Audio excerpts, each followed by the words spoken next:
আসসালামু আলাইকুম রহমতুল্লাহি ওয়া বারাকাতুহু। সম্মানিত দর্শক, আপনি যদি আজকে কালকের রাজনীতি বা আগামী এক সপ্তাহের রাজনীতি মূল্যায়ন করেন তাহলে দেখতে পাবেন যে বিএনপি নিরঙ্কুশ সংখ্যাগরিষ্ঠতা লাভ করেছে। তারা সরকার গঠন করছে, তারেক রহমান সাহেব প্রধানমন্ত্রী হচ্ছে, তার পছন্দের যারা লোকজন রয়েছেন তারা সংসদ সদস্য থেকে মন্ত্রী হচ্ছেন, প্রতিমন্ত্রী হচ্ছেন।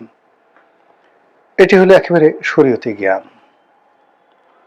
আর মারফতি যে চিন্তা চেতনা, ধ্যান ধারণা মানে গুপ্ত যে বিষয়, সেটা নিয়ে যদি আপনি চিন্তা করেন তাহলে এই দৃশ্যের বাইরে কি হতে পারে।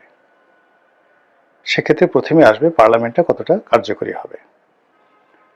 স্পষ্টতই যেভাবে সংস্কার করার কথা বলা হচ্ছে, যেভাবে সংবিধান সংশোধনের কথা বলা হচ্ছে, যেভাবে উচ্চ কক্ষ গঠনের কথা বলা হচ্ছে, তাতে করে বিএনপির একছত্র আধিপত্য থাকবে না। প্রধানমন্ত্রী হিসেবে খালেদা জিয়া, শেখ হাসিনা, তাদের যে ক্ষমতা ছিল তারেক রহমান সাহেবের তার 10 ভাগের 1 ভাগ ক্ষমতা থাকবেন না। রাষ্ট্রপতি এবং প্রধানমন্ত্রী এই দুয়ের মধ্যে ক্ষমতার যে ভারসাম্য, সেই ভারসাম্যে দেখা যাচ্ছে যে অনেক গুরুত্বপূর্ণ মন্ত্রণালয়, অনেক গুরুত্বপূর্ণ বিষয়াদি, রাষ্ট্রীয় বিষয়াদি রাষ্ট্রপতির কাছে চলে যাবে। তো সেক্ষেত্রে প্রধানমন্ত্রীর যে একটা ইমেজ, প্রধানমন্ত্রীর কার্যালয়ের যে একটা ভাবসাব, সেটা কমে যাবে। দ্বিতীয়ত, পার্লামেন্টের 2টি কক্ষ, অর্থাৎ যেটা নিম্নকক্ষ, সেই নিম্নকক্ষে যথেষ্ট বিতর্ক হবে, ওয়াকআউট হবে, যা কিছু হবে, এবং সেখানে যেহেতু বিএনপির সংখ্যাগরিষ্ঠ, তারা চিৎকার চেঁচামেচি, টেবিল থাপ্পড়ানো থেকে শুরু করে আরো অনেক কিছু নিয়ন্ত্রণ করতে পারবে এবং তাদের স্পিকার মাইক বন্ধ করতে পারবে। আর প্রতিপক্ষ যারা আছে তারা ওয়াকআউট করতে পারবে, জামাতে যারা লোকজন আছে, আর সীমিত সময়ের মধ্যে কথাবার্তা বলতে পারবে। কিন্তু সমস্যাটা হয়ে যাবে উচ্চকক্ষে। উচ্চকক্ষে যারা যাবেন তারা ওইরকম দলবাজ লোক নয়।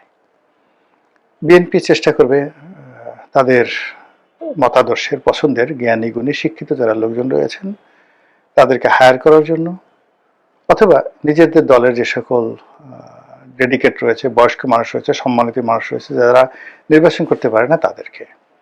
আবার অন্যদিকে জামাত নিজেদের দলের ভেতরে বাইরে সমাজের অনেককে তারা এই উচ্চ কক্ষে ইনক্লুড করে ফেলবে এবং সেক্ষেত্রে জামাত এবং এনসিপির যারা উচ্চ কক্ষে থাকবেন তাদের কাছে সরকারের যারা সদস্য থাকবেন, সরকার দলীয়, তারা সকালে বিকেলে নাস্তানাবুদ হবেন। ওখানকার পরিবেশটা অ্যাবসলিউটলি জামাতের নিয়ন্ত্রণে থাকবে। তারা সেখানে নিম্নকক্ষের অনিয়মতান্ত্রিক বিষয়গুলো তুলে ধরবে। তারা তাদের ইজমা, কিয়াস, কোরআন, হাদিস, শরিয়া আইন, বিভিন্ন টেকনিক্যাল বিষয় নিয়ে ঘন্টার পর ঘন্টা সেখানে আলোচনা করবে, ঠিক ভারতের উচ্চকক্ষের মতো বা ইংল্যান্ডের উচ্চকক্ষের মতো।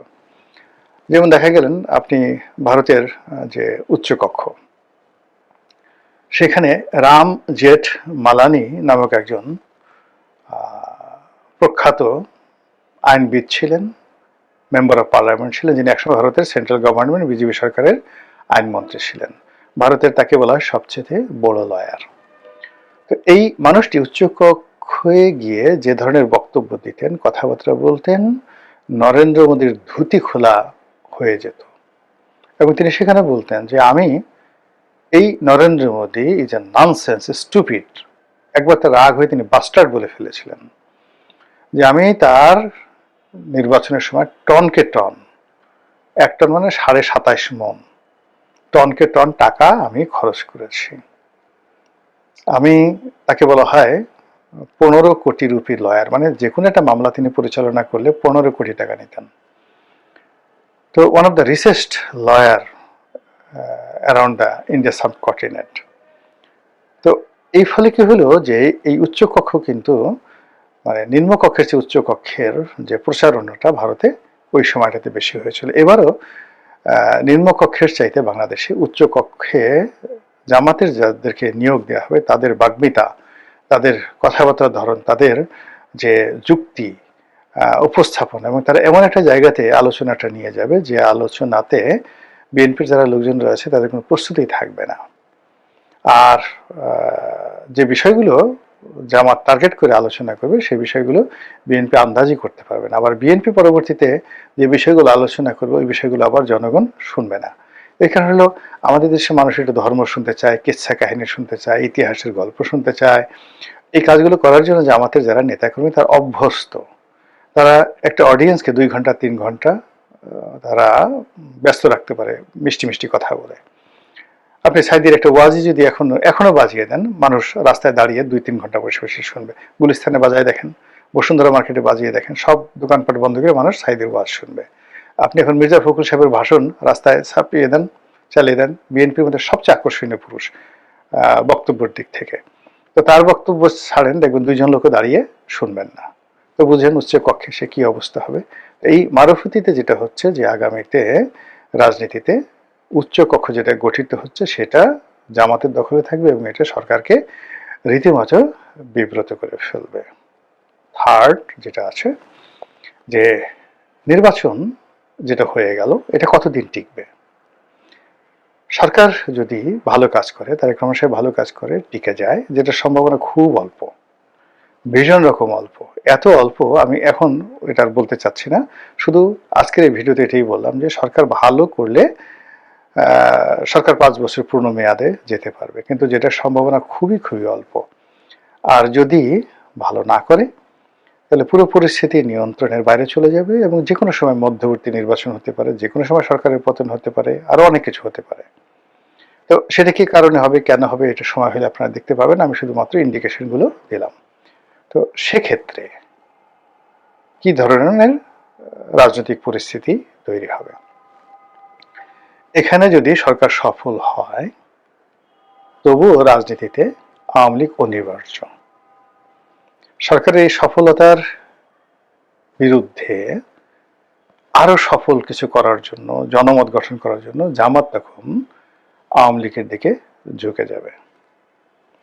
আবার যদি সরকার ব্যর্থ হয়ে যায়, ব্যর্থ হওয়ার পরে পুরো পথ ঘাট মাঠ চারিদিকে শুধু জামাত জামাত জামাত, আল্লাহু আকবার আল্লাহু আকবার, নারায়ে তাকবীর, আল্লাহু আকবার, ইসলামী আইন চাই, তারপরে আল্লাহর আইন চাই, এরকম ইনসাফ ইনসাফ, ইনকিলাব ইনকিলাব, এগুলোতে ভরে যাবে যদি সরকার ব্যর্থ হয়ে যায়।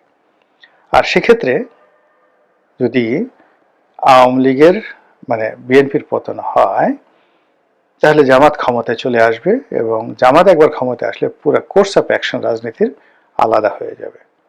তখন ওই পরিস্থিতিতে সরকারই আহ্বান করে, উইন্ডো তৈরি করে জামাতকে মোকাবেলা করার জন্য আওয়ামী লীগকে নিয়ে আসবে এবং বিএনপি এবং আওয়ামী লীগ সখ্যতা হয়ে যাবে। এবং সেই সখ্যতাটা যেভাবে বাংলাদেশের রাজনীতি সামাল দেওয়ার জন্য জিয়াউর রহমান সাহেব যে শেখ হাসিনাকে এনেছিলেন তিনি তো এমনি এমনি আনেননি।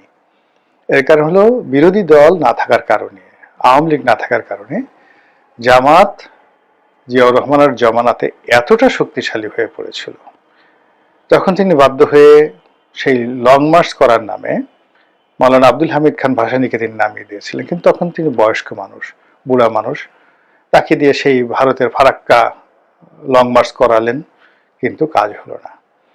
তো জামাত শক্তিশালী এবং জামাত এতটা রাজনৈতিকভাবে শক্তিশালী হয়ে পড়েছিল জিয়াউর রহমান সাহেবের জমানাতে যে যদি ইলেকশন হতো ওই সময়টাতে এবং উনি যদি আওয়ামী লীগকে না আনতেন তাহলে হয়তো জামাতি যে এখন যে ভালো কাজগুলো তারা করছে, নির্বাচনে ফলাফল করছে, এটা সেই 1979 সনে এটা হতে পারতো। এবং তখন জামাতের যে প্লেয়ারগুলো যারা ছিলেন ওই সময়টাতে খেলোয়াড়, তাদের সঙ্গে আবার যোগ দিয়েছিলেন মুসলিম লীগের নেতারা। অর্থাৎ জামাত এবং মুসলিম লীগ তখন এক হয়ে গেছিল 76, 77, 78 সনে। এই 3 বছর যারা জামাতের রাজনীতি দেখেছে তারা বুঝতে পারবেন যে ওই সময়টায় তারা কতটা শক্তিশালী ছিলেন। তো সেই জামাতকে মোকাবেলা করার জন্য তখন জিয়াউর রহমান সাহেব মাওলানা মান্নানকে নিলেন। মাওলানা মান্নান একসময় সেই জামাতের রাজনীতির সাথে জড়িত ছিল, কিন্তু জামাতের সবকিছু বুঝতেন। বোঝার পরে সেই জামাতকে নাস্তানাবুদ করার জন্য মাওলানা মান্নানকে আনলেন, তাকে মন্ত্রী বানালেন। আচ্ছা, এরপর মুসলিম লীগের শাহজিজুর রহমানকে আনলেন। তারপরে জামাতকে সামাল দেওয়া যাচ্ছিল না। আওয়ামী লীগের অনেক নেতাদেরকে নিলেন, মন্ত্রী বানালেন, বড় বড় মন্ত্রী বানালেন, তারপরে পরিস্থিতি সামাল দেওয়া যাচ্ছিল। জামাত শুধুমাত্র মানে এতটা বড় হয়ে যাচ্ছিল, প্রশাসন থেকে শুরু করে সেনাবাহিনী, নৌবাহিনী, বিমান বাহিনী, সব জায়গাতে শুধু জামাত জামাত। এই যে এখন যে অবস্থা ঠিক ওই রকম। তখন সে আওয়ামী লীগকে রিভাইভ করলেন জিয়াউর রহমান সাহেব।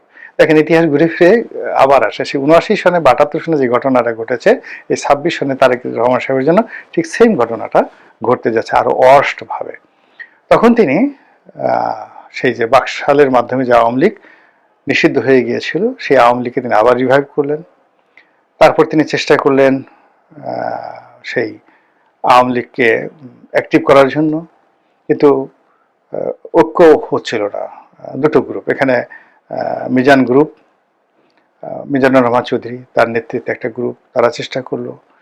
এরপরে টাঙ্গাইলের মান্নান সাহেব, এরপর নোয়াখালীর যে আব্দুল মালিক উকিল সাহেব, ওরা সবাই মিলে চেষ্টা করলেন, দুটো গ্রুপ হয়ে গেল, কিন্তু সাইন করলো না। পরে এই ঐক্য করার জন্য তিনি তোফায়েল সাহেব, আব্দুর রাজ্জাক সাহেব, ডক্টর কামাল হোসেন, এদেরকে তিনি রিকোয়েস্ট করলেন, এবং বিশেষ করে ডক্টর কামালকে তিনি, মানে জিয়াউর রহমান সাহেব, তিনি বিশেষভাবে তাকে দূত নিয়োগ করলেন, অ্যাম্বাসেডর নিয়োগ করলেন, যে দিল্লিতে গিয়ে শেখ হাসিনাকে কনভিন্স করে বাংলাদেশে আনার জন্য। এবং 1981 সনে শেখ হাসিনা যখন বাংলাদেশে এলো, পুরো রাজনীতির জঙ্গনে বিএনপি এবং আওয়ামী লীগ এই দুটো গ্রুপে বিভক্ত হয়ে গেল, জামাত পিছনের সারিতে চলে গেল। এই হলো প্রকৃত ইতিহাস, যে যাই বলুক না কেন। এবং ঠিক সেম ইতিহাস সামনে আসছে। এবং সেক্ষেত্রে যেটা বললাম, যে যদি জামাত মানে সরকার ব্যর্থ হয়, তারেক রহমান সাহেব ব্যর্থ হন, জনপ্রিয়তা হারিয়ে ফেলেন, জামাত অত্যন্ত প্রভাবশালী হয়ে পড়বে এবং জামাত ক্ষমতা আসার দ্বার প্রান্তে চলে আসবে, এবং সেটা ফেরানোর জন্য তখন জনাব তারেক রহমান সাহেবই আওয়ামী লীগকে রিভাইভ করবেন। এটা হলো একটা অপশন। দ্বিতীয় অপশন হলো যে সরকার খুব ভালো করছে, বিএনপি আবার জয়লাভ করবে, জামাত যে বিষয়গুলো নিয়ে গর্ব করে, তাদের সততা, ন্যায়পরায়ণতা, ঠিক সেম কাজটা বিএনপির লোক করে ফেলছে, তারা একের পর এক রেকর্ড তৈরি করে ফেলেছে, জামাত একা হয়ে যাচ্ছে, রাজনীতির ময়দানে তারা পেরে উঠছে না। ঠিক সেই সময়টাতে জামাত সর্বোচ্চ চেষ্টা করবে বাংলাদেশের রাজনীতিতে আওয়ামী লীগকে একীভূত করার জন্য। এই হলো স্বাভাবিক দর কষাকষি, স্বাভাবিক হিসাবপত্র ভবিষ্যতের রাজনীতির সমীকরণের বিষয়। মহান আল্লাহ ভালো জানেন, কোনটা মঙ্গল তিনিই জানেন, আসলে কোনটা হবে তাও তিনি জানেন। আমরা শুধুমাত্র অনুমান করতে পারি আর বিচার বিশ্লেষণ করতে পারি। আল্লাহ আমাদের সবাইকে হেদায়েত দান করুন আর হেফাজত করুন। আসসালামু আলাইকুম ওয়া রাহমাতুল্লাহি ওয়া বারাকাতুহু।